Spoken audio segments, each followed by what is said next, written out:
Hello friends, நம்ம இந்த வீடியோவில் என்ன டாபிக் டிஸ்கஸ் பண்ண போகிறோம் அப்படின்னா AWS அண்ட் DevOps. ஸோ இந்த ரெண்டுத்துக்குள்ள இருக்கிற ஹைப் அண்ட் அதோட ரியாலிட்டி அதை பற்றி தான் மெயினாக டிஸ்கஸ் பண்ண போகிறோம். ஸோ நிறைய பேர் வந்து இப்போ இன்ஸ்டாகிராம் ஆர் யூடியூப் எங்கே போனாலுமே ஸோ டிஃபால்ட்டாக வந்து DevOps கோர்ஸ் படிச்சிங்க அப்படின்னா 15 lakhs per annum ஈஸியாக கிடைக்கும். So 100% placement. அதே மாதிரி வந்து AWS படித்தா ப்ரொடக்ஷன் டெப்ளாய்மெண்ட் ஈஸியாக அண்டர்ஸ்டாண்ட் பண்ணிக்கலாம் அப்படின்ற மாதிரி ஸோ நிறைய ஒரு மித் கிரியேட் பண்ணியிருப்பாங்க. நீங்கள் எந்த சோஷியல் நெட்வொர்க் போனாலுமே டிஃபால்ட்டாகவே வந்து இதுக்கு இருக்கிற ப்ரொமோஷன் வந்து அதிகமாகவே இருக்கும். நிறைய கோர்ஸ் செல்லர்ஸ், நிறைய இன்ஸ்டியூட், நிறைய பேர் வந்து இந்த ரெண்டு கோர்ஸை பேஸ் பண்ணி தான் நிறைய ப்ரொமோஷன்ஸ் நடக்கும். பட் ஆனால் ஒரிஜினலாகவே வந்து இண்டஸ்ட்ரீஸ் வந்து இந்த ரெண்டு டெக்னாலஜிக்குமே, இந்த ரெண்டு AWS அண்ட் DevOps இது ரெண்டுத்துக்குமே வந்து ஒரிஜினலாகவே நிறைய ஓப்பனிங்ஸ் இருக்கா அப்படின்றது தான் நம்ம இந்த வீடியோவில் டிஸ்கஸ் பண்ண போகிறோம். ஸோ மெயினாக வந்து இந்த வீடியோவில் வந்து நான் வந்து எப்படி சொல்கிறது, உங்களுக்கு வந்து அட்வைஸ் பண்ணுறதுக்காகவோ இல்லை ப்ரொமோஷனுக்காகவோ கிடையாது. ஸோ ஒரிஜினலாக என்னோட ரியல் டைம் இண்டஸ்ட்ரி எக்ஸ்பீரியன்ஸை வச்சு இந்த ரெண்டு டெக்னாலஜியில் இருக்கிற ஓப்பனிங்ஸ் எப்படி இருக்குது, ஸோ இது யாரு படிக்கலாம் யாரு படிக்கக்கூடாது அப்படின்றத தான் இந்த வீடியோவில் நம்ம டிஸ்கஸ் பண்ண போகிறோம். ஓகே, ஸோ ஃபர்ஸ்ட் வந்து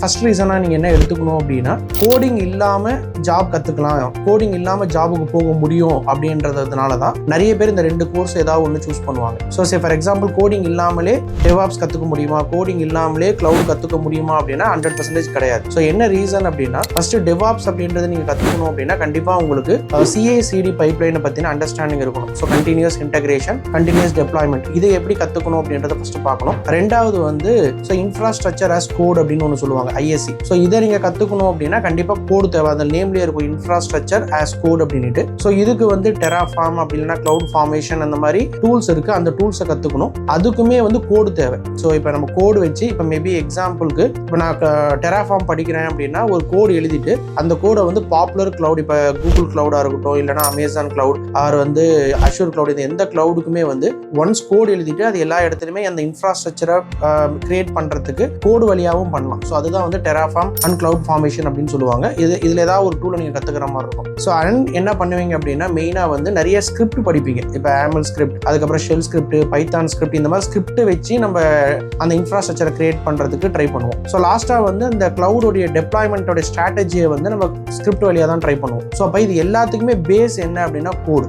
ஓகே, ஸோ நம்ம கோடே தெரியாமல் நம்ம வந்து DevOps படிச்சிடலாம் இல்லை AWS படிச்சிடலாம் அப்படின்றதெல்லாம் கண்டிப்பாக ஃபால்ஸ் ஸ்டேட்மெண்ட் தான். ஸோ அதனால வந்து நிறைய பேர் இந்த ஃப்ரெஷர்ஸ் இருக்கிறவங்க இல்லைனா நான் ஐடியில் இருக்கிறவங்க என்ன பண்ணுவாங்க அப்படின்னா, ஸோ நம்ம DevOpஸோ இல்லை AWSஓ படிச்சுட்டு ஸோ ஈஸியாக ஐடிக்குள்ளே போயிடலாம், கோடிங் இல்லாமல் ஐடிக்குள்ளே போயிடலாம் அப்படின்ட்டு தேவையில்லாமல் அந்த ட்ராப்பில் போய் மாட்டிப்பீங்க. ஸோ இதுதான் வந்து ஃபர்ஸ்ட் ரீசன் நான் சொல்லுவேன். ஸோ கோடிங் கண்டிப்பாக தெரிஞ்சிருந்தால் மட்டும்தான் நம்மளால DevOpஸாவோ இல்லை கிளவுட் இன்ஜினியரோ ஆக முடியும். இது வந்து first reason. So second reason மெயினாக என்ன சொல்லுவோம் அப்படின்னா, நிறைய கோர்ஸ் செல்லர்ஸ் என்ன பண்ணுவாங்க அப்படின்னா, நிறைய AWS சர்வீசஸை வந்து 100+ சர்வீசஸ் இருக்கு. சே ஃபார் எக்ஸாம்பிள் இப்போ அமேசான் போனீங்க அப்படின்னா நீங்கள் 100+ சர்வீசஸ் கற்றுக்கலாம். ஸோ நிறைய ஓப்பனிங்ஸ் இருக்கும், ஜாப் மார்க்கெட் அப்படின்ற மாதிரி நிறைய உங்களுக்கு அந்த ப்ரொமோஷன்ஸ்லாம் கொடுப்பாங்க. பட் ஆனால் ஒரிஜினல் ட்ரூத் பார்த்தீங்க அப்படின்னா நிறைய கம்பெனிஸ் வந்து மேக்ஸிமமே 10 to 15 சர்வீசஸ்க்குள்ள தான் யூஸ் பண்ணுவாங்க. ஸோ அதிகபட்சம் ஒரு 10 சர்வீசஸ் தான் நீங்கள் கற்றுக்கிற மாதிரி இருக்கும். பட் 100+ சர்வீசஸ் சொல்லி கொடுக்குறன்ற பேரில் வந்து உங்களை ஈஸியாக ப்ரமோட் பண்ணுவாங்க. ஸோ அப்போ நம்ம என்ன பண்ணுவோம்னா, ஓகே நிறைய சர்வீசஸ் கற்றுக்கிட்டா ஏதாவது ஒரு ஜாப் போயிடலாம் அப்படின்னு நினைப்போம். பட் அந்த 10+ சர்வீசஸ் கற்றுக்கிறதுக்குமே நான் ப்ரீவியஸ் பாயிண்ட் சொன்ன மாதிரி தான் கோடிங் இருந்தால் மட்டும்தான் அதை நீங்கள் கற்றுக்க முடியும். அப்படி இல்லைன்னா கண்டிப்பாக கற்றுக்க முடியாது. அது ஒரு மெயின் செகண்ட் ரீசனாக சொல்லுவேன். ஸோ தேர்ட் ரீசன் என்ன அப்படின்னா, இப்போ ஒரு ஃப்ரெஷராக இருக்கேன் இல்லை ஒரு நான் ஐடிலேருந்து ஒரு ஐடிக்குள்ளே போகிறேன் அப்படின்னு நினைக்கிறவங்க என்ன பண்ணுவீங்க அப்படின்னா, இப்போ வந்து ஒரு அவுட்புட் பார்த்தா தான் நம்ம ஒரு சாட்டிஸ்ஃபை ஆகும். இப்போ நான் ஏதாவது ஒரு கோட் பண்ணுறேன், இப்போ எக்ஸாம்பிள் நீங்கள் ஜாவா எடுத்துக்கோங்க. ஸோ ஜாவாவில் இப்போ நான் ஒரு கோட் டெவலப் பண்ணிட்டேன், அதோட அவுட்புட் என்னால் விசிபிளாக பார்க்க முடியும். மேபி இப்போ நான் ஒரு பேக் எண்ட் டெவலப் பண்ணேன் அப்படின்னா அதோட கோடை பார்க்க முடியும். Website development or back end development இந்த மாதிரி வந்து ஒரு ஃப்ரெஷர்ஸ் வந்து ஒரு அவுட்புட்டை வந்து விசிபிளாக பார்த்தாங்க அப்படின்னா அவங்களால நம்ம என்ன பண்ணோம் என்ன படித்தோம் அப்படின்றதுக்கான அவுட்புட்டை வந்து ரியலாக பார்க்க முடியும். இப்போ இதுவே வந்து நான் வந்து கிளவுட் படிச்சிட்டேன், DevOps படிச்சிட்டேன் அப்படின்னா என்னால் அந்த அவுட்புட்டை வந்து விசிபிளாக பார்க்கறது கஷ்டம். ஸோ இப்போ எக்ஸாம்பிள் ஒரு AML ஃபைல் ஸ்கிரிப்ட் வச்சு நான் ஒரு ஸ்கிரிப்டை கிரியேட் பண்ணிட்டேன், ஒரு பைப்லைன் கிரியேட் பண்ணிட்டேன் அப்படின்னா என்னால் வந்து 100% அதோடைய அவுட்புட் இதுதான் அப்படின்னு பார்க்க முடியாது.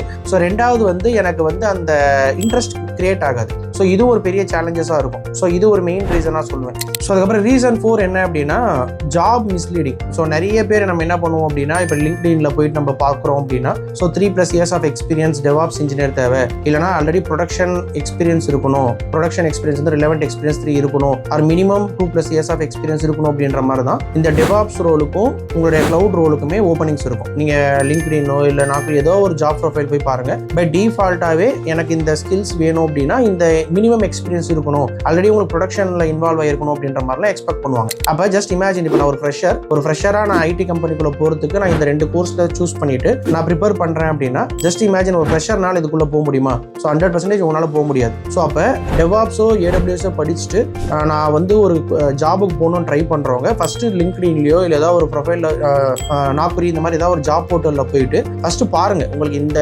ஸ்கில்ஸ்க்கு வந்து ஓப்பனிங் இருக்கா இல்லையான்னு செக் பண்ணிவிட்டு அதுக்கப்புறமா அந்த கோர்ஸ் சூஸ் பண்ணுங்கள். ஸோ அதுதான் வந்து மெயின் ரீசனாக சொல்லுவேன். அதுக்கப்புறம் லாஸ்ட் ரீசன் என்ன சொல்லுவேன் அப்படின்னா, இப்போ நான் வந்து ஒரு ஐடிக்குள்ளே ட்ரை பண்ணுறதுக்கு மெயினாக நான் என்ன டார்கெட் பண்ணுவேன் அப்படின்னா ஒரு ப்ரோக்ராம் கற்றுக்கணும்னு சொல்லுவேன். ஓகே, ஸோ ப்ரோக்ராம் கற்றுக்கிட்டு தான் அதுக்கப்புறம் தான் இதுக்குள்ளே போகணும்னு நான் சொல்லுவேன். ஸோ அதுக்கு முன்னாடி வந்து நிறைய பேர் வந்து இந்த கோர்ஸ் செல் பண்ணுறவங்க இல்லை அப்படின்னா அந்த ப்ரொமோஷன் பண்ணுறவங்கள வந்து உங்களுக்கு மிஸ்லீட் தான் பண்ணுவாங்க. ஸோ நீங்கள் டெவாப்ஸ் படிச்சுக்கோங்க, உங்களுக்கு கோடிங்கே தேவையில்லை, ஸோ நோ கோடிங் ஜாப் இது, இந்த டூல்ஸ் கற்றுக்கிட்டீங்கன்னா ஈஸியாக உள்ளே போயிடலாம் அப்படின்ற மாதிரி நிறைய இன்ஸ்டியூட் நிறைய கோர்ஸ் செல்லர்ஸ் வந்து உங்களுக்கு ப்ரமோட் பண்ணுவாங்க. பட் ஒரிஜினலாக அது ரியாலிட்டி கிடையாது. அந்த ரியாலிட்டி தான் உங்களை நான் வந்து போய் செக் பண்ண சொல்கிறேன் ஏதாவது ஒரு ஜாப் போர்ட்டலில். ஸோ ஃபைனலாக நீங்கள் எந்த ஆர்டரில் இந்த டெவாப்ஸ் அண்ட் கோர்ஸ் படிக்கணும் அப்படின்னு நீங்கள் டிசைட் பண்ணணும் அப்படின்னா ஃபஸ்ட்டு ஸ்டெப் வந்து ஏதாவது ஒரு கோட், ஏதாவது ஒரு லாங்குவேஜ், ப்ரோக்ராமிங் லாங்குவேஜ், ஒன்று ஜாவா ஆர் பைத்தான், இது ரெண்டுத்துல ஏதாவது ஒன்று சூஸ் பண்ணிக்கோங்க. ஸோ செகண்ட் ஸ்டெப் என்ன பண்ணணும் அப்படின்னா ஏதாவது ஒரு வெப் சர்வீஸ், ரெஸ்ட் ஏபிஐ, ஏதாவது ஒரு ஏபிஐ எடுத்துக்கிட்டு ஒரு பேக் எண்ட் இதை வச்சு கற்றுக்கோங்க. ஸோ தென் டேட்டாபேஸ் இது இருந்தால் தான் மெயின் உங்களுக்கு வந்து ஒரு கம்ப்ளீட் அப்ளிகேஷனை வந்து கிரியேட் பண்ண முடியும். ஸோ அதுக்கப்புறம் ஸ்டெப் 4 என்ன பண்ணுங்க அப்படின்னா கிட்டு, அதுக்கப்புறம் லினக்ஸ், இந்த மாதிரி ஏதாவது ஒரு டூல்ஸ் எடுத்து படிக்க ஆரம்பிங்க. ஸோ அதுக்கப்புறமா தான் 5th ஸ்டெப் தான் ஃபைனலாக என்ன போகணும் அப்படின்னா நம்ம டெவாப்ஸோட டூல்ஸ் கற்றுக்க ஆரம்பிக்கணும். ஸோ அதுக்கு தான் மெயினாக டாக்கர், சிஏசிடி பைப்லைன்ஸ், அதுக்கப்புறம் கூபர்நெட்டிஸ், இந்த மாதிரி விஷயத்த வந்து லாஸ்ட்டாக கற்றுக்கணும். ஸோ மெயினாக நான் என்ன சொல்லுவேன் அப்படின்னா உங்கள்கிட்ட ஃபஸ்ட்டு ஒரு ஐடிக்குள்ளே போகணும் அப்படின்னு நினைக்கிறவங்க ஃபஸ்ட்டு இன்ஜினியர் ஆக ட்ரை பண்ணுங்கள். அதுக்கப்புறமா நம்ம டெவாப்ஸ் இன்ஜினியர் ஆகிக்கலாம். ஸோ ஃபஸ்ட்டு நான் டெவாப்ஸ் இன்ஜினியராக படிக்கணும் அப்படின்னா ஃபஸ்ட்டு நான் இன்ஜினியர் ஆகணும். ஸோ இன்ஜினியர் ஆகாமலே என்னால் டெவாப்ஸ் இன்ஜினியர் ஆக முடியாது. ஸோ அப்போ டெவாப்ஸ் இன்ஜினியர் யார் ஆகணும், க்ளவுட் யார் படிக்கணும் அப்படின்னா ஆல்ரெடி நீங்கள் இண்டஸ்ட்ரியில் இருக்கீங்க, ஆல்ரெடி நீங்கள் ஏதாவது ஒரு ப்ரோக்ராமிங்கில் ஒர்க் பண்ணிட்டு இருக்கீங்க, ஒன்று பேக் அண்ட் டெவலப்பராக ஒர்க் பண்ணிட்டு இருக்கீங்க, ஆர் ஃப்ரண்ட் அண்ட் டெவலப்பராக ஒர்க் பண்ணிட்டு இருக்கீங்க அப்படின்னா நீங்கள் அப்ஸ்கில் பண்ணணும் அப்படின்னா அந்த டைமில் தான் நீங்கள் என்ன பண்ணணும் அப்படின்னா டெவாப்ஸ் கோர்ஸ் எடுத்து படிக்கணும். So DevOps course or cloud course வந்து உங்களுக்கு ஹெல்ப்ஃபுல்லாக இருக்கும். ஸோ இப்போ மோஸ்ட் ஆஃப் த இண்டஸ்ட்ரீஸ் வந்து ஒரு டெவலப்பருக்கு வந்து கண்டிப்பாக உங்களுக்கு சிஏசிடி பைப்லைன் டூல்ஸ் அண்டர்ஸ்டாண்டிங் இருக்கணும், அவங்க ஆப்ரேஷனை பற்றின அண்டர்ஸ்டாண்டிங் இருக்கணும் அப்படின்ற மாதிரி ஆல்ரெடி அவங்க அப்ஸ்கில் பண்ணிட்டு தான் இருக்காங்க. ஸோ ஃப்ரெஷர்ஸ் தான் என்ன பண்ணுறாங்க அப்படின்னா நான் ஐடிலேருந்து வர்றவங்க தான் என்ன பண்ணுறாங்க அப்படின்னா தேவையில்லாமல் இந்த ட்ராப்ல போய் மாட்டிக்கிறாங்க. ஸோ அதனால வந்து உங்களுக்கு 99% வந்து ஜாப் கண்டிப்பாக கிடைக்காது. 1 or 2 ஜாப்ஸ் வந்து ஃப்ரெஷர்ஸ் எடுக்கிறதா இருந்தாலுமே ரொம்ப ரேர் சினாரியோட தான் இருக்கும். ஆனால் இந்த கோர்ஸ் தான் அதிகமாக எடுத்து படிக்கிறவங்களா இருப்பாங்க நிறைய பேர். அதோட ரீசன் என்னன்னா கோடிங் இல்லாமல் கற்றுக்கலாம் அப்படின்ட்டு. பட் ஜாயின் பண்ண பின்னாடி தான் தெரியும் அதுக்குள்ளேயும் கோடிங் இருக்குது அப்படின்ட்டு. பட் அதை நீங்கள் என்ன ஸ்கிப் பண்ணிடுவாங்க. Most of the course sellers வந்து அதெல்லாம் ஸ்கிப் பண்ணிட்டு ஒன்லி டூல்ஸ் மட்டும் எக்ஸ்பிளைன் பண்ணுற மாதிரி இருக்கும். ஸோ அதனால மெயினாக நீங்கள் என்ன பண்ணணும்னா இன்ஜினியர் ஆக தான் ட்ரை பண்ணணும் தவிர ஃபஸ்ட்டு டெவாப்ஸ் இன்ஜினியர் ஆக ட்ரை பண்ணாதீங்க. ஸோ ஃபஸ்ட்டு ஸ்டார்டிங் பாயிண்ட் என்னவா இருக்கணும்னா இன்ஜினியர், உங்களோட லாஸ்ட் டெஸ்டினேஷன் பாயிண்ட் தான் வந்து டெவாப்ஸ் இன்ஜினியர். ஸோ அப்படி டார்கெட் பண்ணீங்க அப்படின்னா தான் உங்களால் வந்து ஐடிக்குள்ளே ஈஸியாக என்டர் ஆக முடியும். ஸோ இதை பற்றி ஃபர்தர் டீட்டெயில்ஸ் உங்களுக்கு ஏதாவது தேவைப்படுது, இதை பற்றின கிளாரிஃபிகேஷன் ஏதாவது வேணும் அப்படின்னா ஸோ கமெண்ட் செக்ஷனில் சொல்லுங்கள், நான் அதுக்கான போஸ்ட் உங்களுக்கு அப்டேட் பண்ணுறேன். தேங்க்யூ.